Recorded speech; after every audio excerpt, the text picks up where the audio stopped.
Tu fais du sport, tu essayes de manger mieux, tu regardes des vidéos d'influenceurs, tu essayes vraiment de te renseigner. Des fois, tu comptes tes calories, mais c'est pas souvent le cas. Mais tu as toujours ces poignées d'amour, tu as toujours ce ventre qui refuse de partir. Donc aujourd'hui, je vais t'expliquer les 5 plus gros mensonges sur la perte de poids.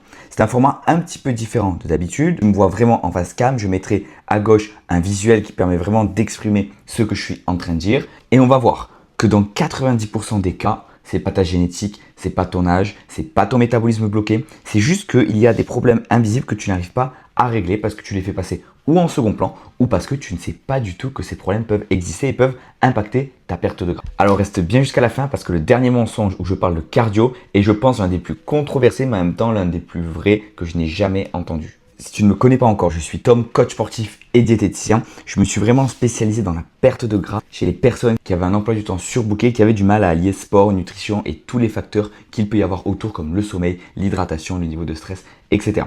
J'ai fait mes analyses, j'ai creusé, j'ai étudié, j'ai accompagné des dizaines et des dizaines de personnes et maintenant je sais par expérience qu'il y a 5 facteurs et 5 mensonges sur la perte de poids qu'il faut vraiment que tu connaisses. Et aujourd'hui, avec cette vidéo, tu sauras totalement comment gérer ça et tu sauras comment pouvoir améliorer cette perte de gras. Première étape, le cortisol. Tout le monde dit qu'il ne faut pas le regarder, que c'est un facteur minime. Non, trop de stress est égal à un ventre qui stocke. Un cortisol élevé en permanence n'est pas bon. C'est une hormone essentielle. Le matin, elle te donne de l'énergie. Quand tu te réveilles, c'est le cortisol qui est sollicité. Le problème, et une étude l'a montré, c'est que des hommes avec cortisol élevé ou faible taux de cortisol stockaient plus de gras, évidemment avec des calories égales. Sinon, c'est pas une étude qui est valable. J'ai déjà vécu avec des clients. Quand une personne voit qu'elle ne perd pas le gras du ventre, elle baisse les calories, 1008, 1007, 1500 calories. Elle fait du cardio, mais elle est stressée également par le travail, elle est stressée par le fait qu'elle ne perd pas de poids et donc elle est stressée en permanence. Et en fait, il ne se passe rien. Donc elle a beau faire tous les efforts du monde, elle n'arrive pas à perdre son gras du ventre parce que le problème est un problème profond de cortisol trop élevé. C'est pour ça que moi, ce que je conseille en général, c'est, et tu vas te dire que c'est facile à dire, mais c'est de ne pas stresser. Au lieu de faire du cardio intense, faire de la marche 1 heure par jour, au lieu de faire 250 séances par semaine, 3 séances de full body où tu soulèves des charges lourdes, où tu fais la surcharge progressive, derrière une bonne alimentation, sans regarder le poids, juste te peser tous les jours et faire une moyenne à la semaine. En tout cas, c'est comme ça que je fonctionne. Et tu verras que le cortisol va baisser et que le gras du ventre va baisser et diminuer également. Deuxième problème, le sommeil, bien évidemment. Alors tu vois de tout. Ne mettez pas de réveil, ça casse votre cycle de sommeil. Mettez un réveil, faites ci, mettez le réveil à l'autre bout de votre chambre. Ce qu'il faut savoir, c'est que tu as un travail. Donc tu ne peux pas t'amuser à te dire ok, on verra à quelle heure je me lève demain. Non, il y a des personnes dans mon accompagnement qui se lèvent à 4h30, 5h. Ok.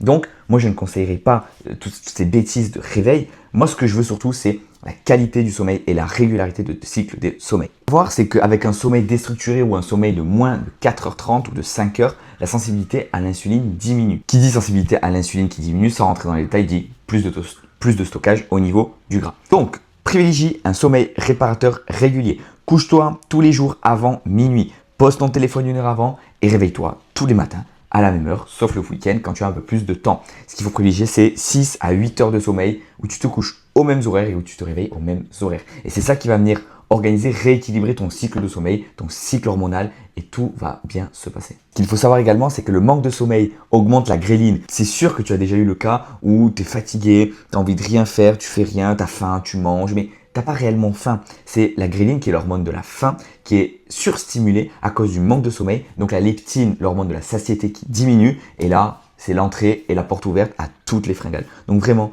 traque ton sommeil. En tout cas, dans l'accompagnement, comme tu peux le voir juste ici, on traque absolument tout. Calories, séances, sommeil, pas, nutrition, on traque absolument tout. Et si tu veux prendre un appel avec moi ou un membre de mon équipe, alors tout est en description. C'est un appel où je regarde concrètement, je fais ton diagnostic physique gratuitement, je regarde ta situation physique, ta situation pro-sociale et je vois si je peux te donner un plan clair à mettre en place pour pouvoir perdre ce poids. Ou bien, on travaillera ensemble et tu iras atteindre à 100% tes objectifs. Bref, continuons sur le troisième mensonge. Les repas où tu prends 2 repas par jour parce que jeûne intermittent, etc. Oui et non. Je vais t'expliquer pourquoi. Quand tu manges et que tu as surtout un apport en glucides, en féculents, pommes de terre, pâtes, riz, sucre rapide, etc., fruits, ton insuline augmente. C'est normal. Le but de l'insuline, c'est d'aller chercher le sucre, le glucose dans ton sang et le distribuer aux organes qui en ont besoin. Le sucre qui augmente dans le sang, c'est la glycémie. L'insuline doit toujours l'insuline doit toujours réguler la glycémie. Donc, elle utilise le sucre, mais s'il y a beaucoup de sucre, comme quand tu fais de gros repas, l'insuline va devoir être sécrétée en grande quantité. Donc, l'objectif, quand tu veux perdre du poids, ça serait plutôt de fractionner un petit peu plus tes repas dans la journée, faire des repas moins riches en glucides pour que les pics de glycémie et donc les pics d'insuline soient moins hauts.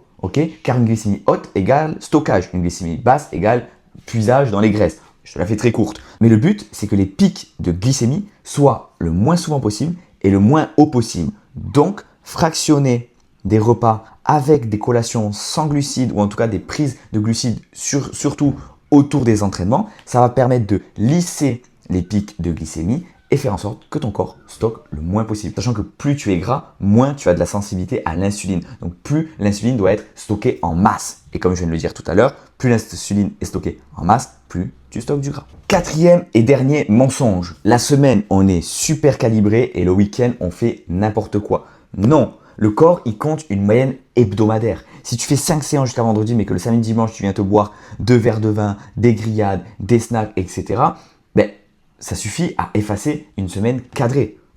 Donc, ce que je conseillerais, c'est des extras occasionnels et raisonnables, mais pas systématiques en week-end. J'ai trop de clients qui, dès l'entrée à l'accompagnement, comprennent que nutrition flexible égale open bar. Sauf qu'ils se concentrent sur les 80%, mais après les 20% plaisir, ils ne le voient pas, mais ils se transforment en 100% plaisir. Donc au final, toute la semaine est cadrée, mais le week-end, c'est n'importe quoi. Donc tous les efforts que tu as fait avant, évidemment, se compensent, ça ne sert à rien. Donc des excès régulier, pourquoi pas, 1-2 fois semaine, mais contrôlé pour ne pas venir exploser les calories et surtout pour venir faire des semaines du lundi au dimanche cohérentes. Dernier mensonge que j'ai entendu des dizaines de fois et que tout le monde me dit, c'est les personnes, quand j'ai les personnes en call sur les premiers appels de diagnostic, les gens me disent « Ah mais je fais plein de cardio ». Mais ouais, mais on s'en fout. On s'en fout du cardio. Le problème, c'est que déjà, premièrement, un cardio trop élevé et trop long augmente ton cortisol, Ça ne veut pas dire qu'il ne faut pas en faire. Attention, les personnes qui me diront « Oui, mais moi je vais courir, etc. » C'est très bien. Mais au lieu d'aller courir 2 fois par semaine et ne rien foutre le reste de la semaine, fais un cardio moins impactant, moins contraignant, stimule moins le cortisol et marche 8 à 10 000 pas par jour, tous les jours. Et là, tu auras une activité physique qui augmente quand même. Avec, si tu ajoutes à ça un déficit calorique, ce qui se passe normalement quand tu veux perdre du poids, c'est comme ça qu'il faut faire, tu vas augmenter ce gap entre les dépenses et les apports et tu vas perdre du poids, Pareil, arrêter les hits, les circuits training, les machins, ça on le fait 1 fois par semaine parce que c'est important d'en faire et parce qu'il faut dépenser des calories. Mais sinon, c'est 3 séances de renforcement musculaire dans la semaine où on charge, où on met du poids, où on fait vraiment, on construit du muscle. Le fait de construire du muscle va faire en sorte que ton corps brûle plus de calories même au repos parce que le métabolisme de base va augmenter car tu as plus de muscles et le muscle dépense plus d'énergie que la graisse. J'en ai déjà parlé dans d'autres vidéos. D'ailleurs, n'hésite pas à t'abonner si tu veux voir toutes mes précédentes vidéos. Donc voilà, trop de cardio, pas assez de renforcement musculaire. Ce qu'on veut, c'est construire du muscle. Construire du muscle, ne pas faire de cardio à rallonge pour éviter le cortisol, pour éviter les contraintes mécaniques, mais plutôt faire quelque chose de non contraignant mais qui dépense quand même des calories comme la marche et avec ça, combiné avec 3 séances de renforcement musculaire dans la semaine où on construit littéralement du muscle. Évidemment, je ne l'ai pas précisé, mais en full body. J'en ai déjà parlé dans une vidéo précédente, mais évidemment qu'il faut tout faire en full body. Sache une dernière chose, même si tu as la volonté, c'est peut-être pas le signal de commencer à changer les 5 facteurs d'un coup. Identifie ton marqueur prioritaire, identifie là où tu as du mal, là où vraiment ça pêche. Change ça, mets en place une alimentation structurée en déficit calorique, une activité physique sans trop de contraintes, donc sans venir faire trop de cardio à rallonge et des séances de renforcement musculaire dans la semaine. Malgré un emploi du temps chargé, tu vas pouvoir mettre ça en place. Et si tu as du mal, que ça fait des mois, des années que tu stagnes à vouloir perdre 5, 10, 15, 20 kilos, alors n'hésite pas à prendre un diagnostic physique offert, complètement gratuit avec moi, qui est en description, pour pouvoir comprendre et que je puisse te donner les pistes concrètes à utiliser pour pouvoir perdre ce gras. Dans le meilleur des cas, on travaillera ensemble et tu feras partie des dizaines d'hommes avec lesquels j'ai 100% de taux de résultat jusqu'à maintenant et tu pourras changer ta vie. Une dernière chose avant de partir, si tu veux mon calculateur de calories, de macronutriments, suivant ta sédentarité, suivant ton âge, suivant ton poids, ta taille, tout est ici. C'est fait spécialement pour ceux qui me le demandent. N'hésite pas à me le demander ou en commentaire de cette vidéo YouTube ou sur Instagram. Mon Insta s'affiche juste ici. Tu m'envoies guide, envoie-moi guide sur Instagram et je te l'enverrai. Ça va vraiment t'aider à calculer tout ce qu'il te faut pour faire un déficit calorique et enfin perdre ce gras. Ça m'a fait plaisir de faire cette vidéo. Elle était un peu plus technique. C'est vrai que j'ai mis beaucoup de choses. J'espère que ce format t'aura plu. On se retrouve très vite. C'était Tom. Ciao.